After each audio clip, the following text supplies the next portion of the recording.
আসসালামু আলাইকুম বন্ধুরা, দেখুন এই চাষি তার পটলের ক্ষেতের সাথে পাশাপাশি টমেটো লাগিয়েছে। দেখুন বন্ধুরা কি পরিমাণ টমেটো ধরেছে, প্রতিটি ডগায় ডগায় টমেটো আর টমেটো। বন্ধুরা, এই টমেটোগুলো কৃষক তার পরিবারের চাহিদা মেটানোর পাশাপাশি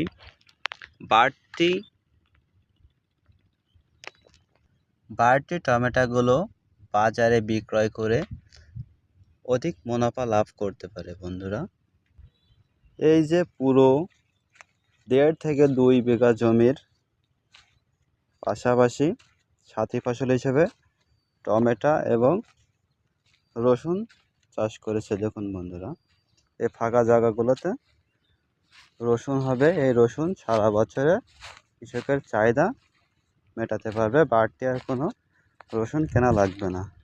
ধন্যবাদ বন্ধুরা, সবাই ভালো থাকেন, পেজটি ফলো করে আমাদের সাথে থাকবেন।